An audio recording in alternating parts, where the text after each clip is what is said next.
Two Harvard psychologists published a research paper, and it's titled "A Wandering Mind is an Unhappy Mind." And basically they created this phone app and they prompted thousands of people at random times throughout their day to report what they were doing, how happy they felt, and if their mind was wandering to positive, negative, neutral topics, or if they were just being present to what they were doing. And they collected hundreds of thousands of samples on over 2,000 participants, and they published some pretty striking results. What they found is that people's minds wandered 47% of the time, and that no matter what activity they were engaged in, people were less happy when their minds wandered than when they did not. They also found that people weren't any happier thinking about pleasant things than they were just being present with what they were doing, and that they were significantly unhappier when their minds wandered to neutral or unpleasant topics in their mind. Additionally, they found that mind wandering to the past or future or thinking about themselves rather than just being present to what was happening right now was the cause of unhappiness as opposed to their minds wandering because they were unhappy. And this study shows in a pretty clear and compelling way that how we direct our attention and relate to the thoughts that appear in our minds has a great influence on how we feel. And so our ability to notice our patterns of thought and choose how we respond to our inner narratives will greatly influence our emotions and behaviors and can be a significant factor in determining how happy we are in our life and how satisfied. I'm Trevor Youngquist. I'm a licensed mental health counselor, and in this video, we'll be talking about how to notice what's happening in our minds and the stories we're believing, and then learning how to redirect our attention when we start going down the rabbit hole of our own stories and thoughts that may just lead us to unnecessary suffering. So without awareness of what we're thinking and perceiving and developing that capacity to respond intentionally, we tend to get caught in thinking about ourselves an unhelpful amount of the time, and we spend more time than would be ideal for us operating in the default mode network of the brain. And the default mode network of the brain is a series of circuits in the brain that activates when our attention is not on what we're doing in the present moment, but it's associated with mind wandering, with thinking about what's happened in the past or what might happen in the future, and generally thinking about ourselves. And, thinking about ourselves or reflecting on the past, planning for the future, this is a very useful capacity some of the time. But if we overuse these ways of thinking, it's often to our detriment. So if we can develop the capacity to be more mindful or to pay attention to what's going on in our mind and to be more flexible in relationship to our thinking, then two things happen. First, it allows you to be less emotionally affected by distressing thoughts and painful narratives that might come into your mind. There's certainly a time for feeling your emotions, and it's very important to do that, but there are also some thought patterns that just spin you out into suffering that you don't really need to feel, and that's the kind of suffering I'm talking about here. And second, it gives you the presence of mind to redirect your attention away from unhelpful thinking and towards taking action to lead you towards a meaningful and fulfilling life without letting distressing thoughts paralyze you or lead you astray from doing important things. So now is a good time to put forward a definition of what thinking is that offers a pivotal and empowering shift in your relationship to yourself. So here it is. Thoughts are mental input from our brains, and they're not objective truth. So what that means is we get to choose how to respond to that mental input and whether or not we believe it or give it the power to control our choices. Thoughts are informed by the objective world around us, the stimulus coming in through our senses, but they're also heavily influenced by our past experiences that shape our subjective perceptions, and they're also influenced highly by our current emotional state. And this is why we need to regard thoughts as just mental input, not objective truth. Additionally, it's helpful to remember that thoughts are impermanent.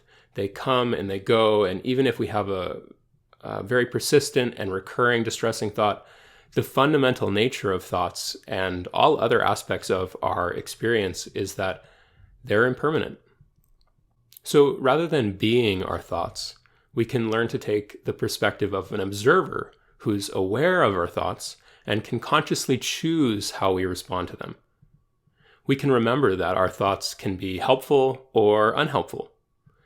Sometimes thoughts give us important information about the environment we're in, or they help us strategize in our lives, or generate new ideas, or learn new things. But many other times, our thoughts are random, they're chaotic, they're unhelpful, they're not based in reality, or they're heavily filtered through past emotional wounds or conditioning that's not really accurate or not serving us anymore. So, to switch from being our thoughts to being more of an objective observer of our thoughts, we use mindfulness. And a good definition of mindfulness comes from Jon Kabat-Zinn, who was a pioneer in the West for mindfulness-based interventions for psychological and physical health. And he says that mindfulness is the awareness that arises when we pay attention to the present moment without judgment. So, from a place of mindful awareness, we can bring our attention to what's happening in the present moment, whether that's our thoughts, our feelings, or information coming through our senses. And we can accept without judgment what's happening in the present moment, even if we don't like it. And with this non-judgmental and accepting awareness, we can choose to respond intentionally to what's happening rather than reacting in habitual ways that may just exacerbate our distress. So this type of acceptance I'm talking about doesn't mean we're resigned to our experience or that we're not taking action to make changes to meet our needs or improve our lives in the long term. Rather, it's simply a recognition that because we have limited control over the thoughts that pop into our head or the feelings that arise for us in any given moment, often the most helpful response is to accept and to stop resisting what is. And ironically, this often makes it far easier to change our experience and find relief. So acceptance doesn't mean we get completely swept up in our thoughts or feelings or we let them control our choices. Rather, it's just the acknowledgement of what's happening in the present moment in an open way and without reacting to it too strongly. One simple way to step back from your thoughts and choose how you respond is to label your thinking. And this is truly as simple as saying to yourself in your mind, I'm thinking, when you notice yourself caught in thought. And when you can label the act of thinking in this way, it just gives a moment's pause to the stream of thoughts passing through your mind. And it gives you a chance to reorient yourself to the present moment. And once you find yourself in the present moment, you can see your thoughts with more objective awareness, and you become more able to make a conscious choice about whether you listen to that thought or maybe you redirect your attention somewhere else if it's one of those thoughts that's just not serving you, not leading you anywhere fruitful. Additionally, you could say to yourself, I'm having the thought that fill in the blank. I'm having the thought that I'm a failure, that I'm unlovable, that I should go have a drink, that it's not fair, that I should give up because nothing is ever going to work out for me. Whatever it might be, this is a good tool to use with any thought that weighs on you or that fuels spiraling rumination or that seems to hold you back from doing things that are important to you or that would improve the quality of your life. You could also just develop the habit of asking yourself, what is happening right now? And when you ask that question, it just helps you zoom out and notice what thoughts or feelings are present, and then you have a choice about how you respond. So rather than getting stuck in looping thoughts that aren't helpful in supporting you to take action in your life, to live well, using mindfulness to notice those unhelpful thoughts gives an opportunity to recognize what's happening and respond intentionally. So I want to talk about 3 responses that can be really helpful when you do step back from the narrative in your mind and notice you have a choice about how you're going to move forward. So first, we can respond to unhelpful or distressing thoughts by redirecting our attention to the present moment and to task positive activities that create experiences of wellness. Remember the study I mentioned earlier that showed that most people are unhappy when their minds are wandering as opposed to when they're just being present. So mind wandering and getting caught in those thoughts about ourselves activates the default mode network of the brain. And when that's overactivated by thinking about the past or the future or ourselves a little too much, it's associated with stress and it can take a toll on us. But when our attention is focused on the present moment and what we're doing right now, we downregulate the default mode network and we turn on a different series of brain circuits called the task positive network. And the task positive network is associated with experiences of flow, of contentment and happiness. And it's turned on when we place our attention on, first, on present moment sensory-based information. So what we see or hear or taste or smell or touch. It also turns on when we put our attention on our present moment internal felt experience and body sensations. So this could be, for example, the sensation of breath or body sensations related to emotions that we might be feeling. And 3, the task positive network also turns on when we're focused on a task in the physical world. Something like physical work, like gardening or doing pottery or woodworking or anything we can do with our hands that we can get lost in a little bit. And alternatively, it also turns on when we place all of our attention on a cognitive task, like we're researching or we're doing some engaged problem solving, and that can occupy our attention in a sustained way towards some task in the present moment. So by directing our attention away from mindlessly getting wrapped up in distressing thoughts that aren't helpful, and by turning our attention to what's right in front of us, we can tap into a more regulated state and often feel a bit better, or at least avoid exacerbating our suffering. So that was the first helpful response to distressing or unhelpful thoughts, to redirect your attention to the present moment. And the second useful response is to reconnect with your values and to take some action to live out those values and move towards long-term goals, despite the presence of uncomfortable thoughts or feelings that may be part of your experience.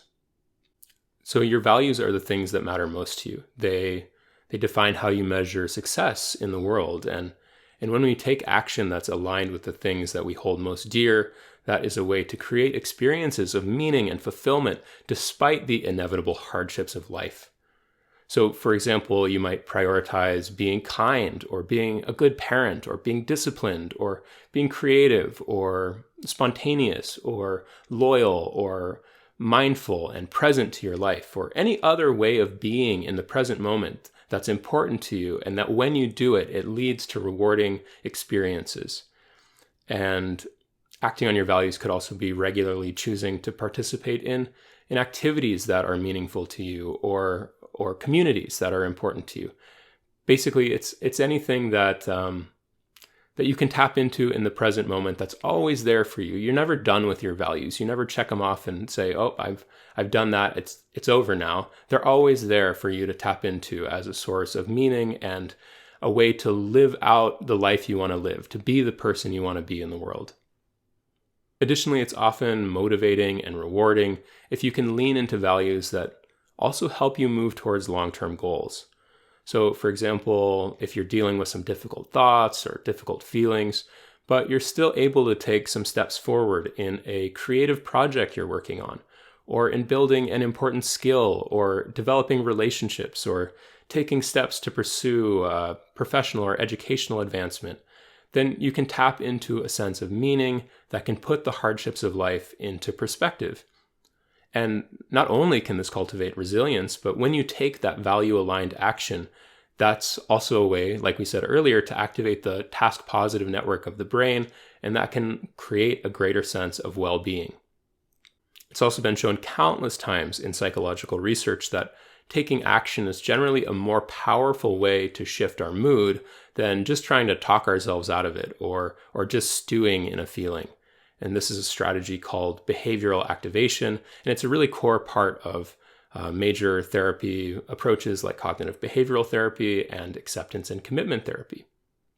Okay, so a third helpful response when you notice that you're having thoughts or believing stories that are unhelpful is to challenge what you're thinking.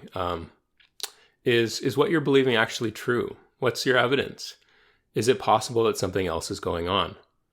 When you check your own past experience, is there any counter evidence that what you're believing now might not be the real story, or maybe you've learned more empowering or realistic ways of viewing a certain situation you're in from a therapist or a trusted friend or an educational resource. We can't always talk ourselves out of our beliefs and perceptions, and sometimes we just need to accept them. But it's often immensely helpful to remind ourselves that there might be more realistic or empowering ways of viewing a situation. When we do that, it can help us feel more grounded and help us see new ways forward if we're caught up in stories that just make us feel miserable or keep us stuck in bad situations. And a final way that we can consciously respond rather than mindlessly react to the presence of distressing or unhelpful thoughts is to get curious about our thoughts. We can slow down and ask, what is going on right now? Then, when we do that, our distressing thoughts can often serve as a source of insight. Remember that thoughts are often generated in part based on our experiences and conditioning from the past. So when we get curious about where our thoughts are coming from, what they might be related to from our past, then we have a chance to learn about ourselves and to bring greater awareness to unconscious patterns that may have been playing out in our lives. So, for example, if you're having intense thoughts of shame or unworthiness after some interaction that may not warrant that much of an extreme response, then that might be a good time to get curious about the reaction. And you might ask yourself questions like, what part of that interaction made me feel this way? Or when was the first time that I felt this way? Or alternatively, let's say you notice thoughts that are obsessing over a person or a perceived slight in some social interaction or on some fear or some desire. It's helpful to slow yourself down and ask, what's under this fixation? What need am I trying to meet? Or what inner wound has been stirred up by this situation?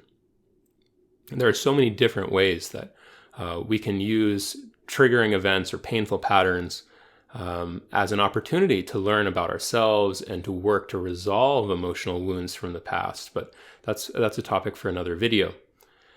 So if you're wanting to use distressing thoughts as an opportunity to develop greater self-awareness, then try to approach your inner experience with an attitude of genuine curiosity and compassion.